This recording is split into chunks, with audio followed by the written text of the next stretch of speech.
चलो तो हम लोग न्यूमेरिकल सीख लेते हैं मूवमेंट ऑफ फोर्स का। न्यूमेरिकल देखो, न्यूमेरिकल नंबर 1 क्या बोल रहा है, the moment of force of 10 newton about a fix point O is 5 newton meter, calculate the distance of the. ठीक है, बहुत इजी है। बोल रहे देखो एक पॉइंट O है, यहां से टॉर्क, ठीक है,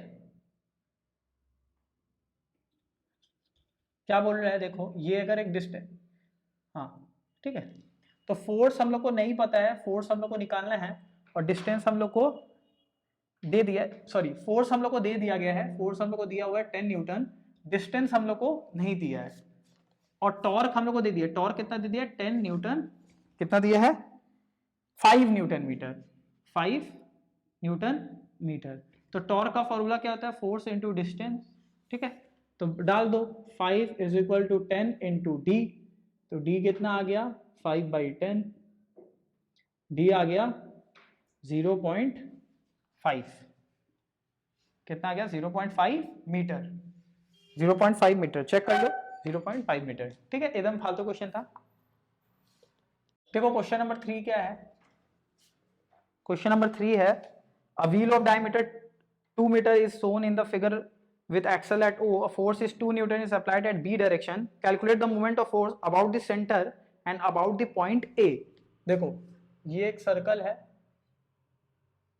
यहाँ पे पॉइंट है वो है A, यहाँ एक पे पॉइंट है O, और ये पॉइंट पे हम लोग फोर्स लगा रहे हैं, और फोर्स दिया हुआ है 2 न्यूटन, और डायमीटर दिया हुआ है 2 मीटर, ठीक है। हमको टॉर्क निकालना है O के अबाउट, तो टॉर्क अबाउट O क्या हो जाएगा, यहां से यहां का दूरी क्या होगा 1 मीटर, और यहां से यहां का दूरी क्या होगा 1 मीटर, क्योंकि डायमीटर 2 है, तो रेडियस कितना हो गया 2/2, 1 मीटर, डायमीटर 2r के बराबर होता है।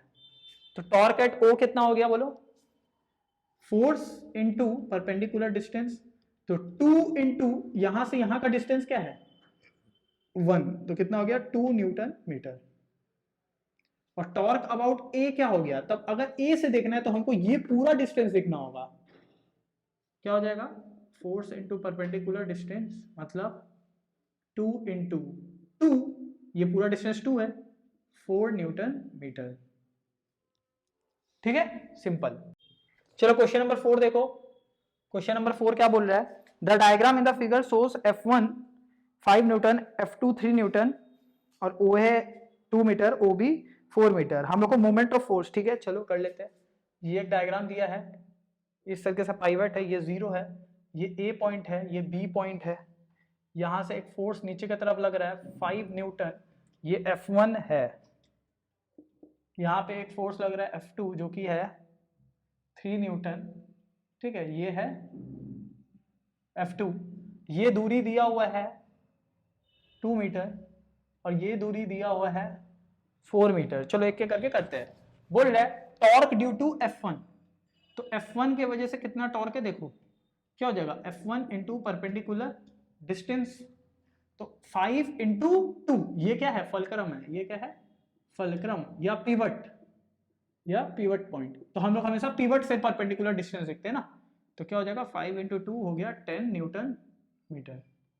टॉर्क ड्यू टू F2 देख लो क्या हो जाएगा, F2 इंटू परपेंडिकुलर डिस्टेंस, तो 3 इंटू 4, 3 इंटू 4 कितना हो गया 12 न्यूटन मीटर। अब ये इसको कैसे घुमा रहा है इस तरफ, और ये इसको कैसे घुमा रहा है इस तरफ, ये कौन सा डायरेक्शन है एंटी क्लॉकवाइज, तो इसका साइन क्या होगा +10 न्यूटन मीटर, और इसका साइन क्या होगा, एक सेकेंड, ये एंटी क्लॉकवाइज है हाँ, और ये क्लॉकवाइज, तो इसका साइन क्या होगा -12 न्यूटन मीटर। समझ आ गया। अब बोल रहा है टोटल फोर्स, तो टोटल फोर्स जब भी नेट फोर्स पूछा कुछ नहीं, जितना टॉर्क आया उसको जोड़ दो, तो T1 + T2, इसके वजह से और इसके वजह से जो फोर्स है उसको जोड़ दिए, तो कितना हो जाएगा बोलो +10 -12 जो कि होगा -2 न्यूटन मीटर। मतलब हम लोग -2 न्यूटन मीटर भी बोल सकते हैं, या हम ये भी बोल सकते हैं 2 newton meter clockwise, 2 newton meter clockwise, दोनों का मतलब सेम है, ये जो माइनस है ना, माइनस यही बता रहा है कि ये कैसा है क्लॉकवाइज है, तुम माइनस भी छोड़ दो या तुम ऐसे भी लिख सकता है 2 न्यूटन मीटर क्लॉकवाइज। ठीक है, समझ आ गया, तो इसको लिख लो। चलो अब हम लोग क्वेश्चन 5 देखते हैं। क्वेश्चन 5 क्या बोल रहा है, अगेन डायग्राम दिया हुआ है और हम लोग को बोल दिया determine the resultant movement of force. ठीक है, इजी है। देखो ये डायग्राम है, ये यहाँ पे फोर्स लगा है 10 न्यूटन और यहाँ पे लगा हुआ है 10 न्यूटन। ये दोनों का बीच का दूरी है 4 मीटर और ये है पिवट पॉइंट O, ये A दिया है, ये B दिया है, तो सिंपल है, ये 2 हो जाएगा और ये दूरी भी 2 हो जाएगा। ठीक है, अब हम लोग को बेसिकली कुछ नहीं करना है, हम लोग को टॉर्क निकालना है। तो मान लो ये फोर्स F1 है और ये फोर्स F2 है, तो टॉर्क ड्यू टू 1 क्या हो जाएगा बोलो, फोर्स इनटू परपेंडिकुलर डिस्टेंस, मतलब 10 इंटू 2 20 न्यूटन मीटर। अब ये कैसे घुमाना चाह रहा है, ऐसे, और ये कैसे घुमाना चाह रहा है, ऐसे, ये भी क्लॉकवाइज, ये भी क्लॉकवाइज, तो इसका साइन क्या हो जाएगा, माइनस। टॉर्क ड्यू टू 2 क्या हो जाएगा, F इंटू परपेंडिकुलर डिस्टेंस, तो 10 इंटू 2 माइनस 20 न्यूटन मीटर। ठीक है, तो टॉर्क नेट क्या हो जाएगा, T1 प्लस T2 मतलब τ1 प्लस τ2, तो माइनस 20 माइनस 40 न्यूटन मीटर। अब हम क्या सिखाए, ये माइनस का मतलब ही क्या है, क्लॉकवाइज, इसको तुम ऐसे भी लिख सकते हैं 40 न्यूटन मीटर क्लॉकवाइज। हाँ ठीक है, ये माइनस ही यही बता रहा है कि ये कैसे है, क्लॉकवाइज है। चलो समझ आ गया अच्छा से।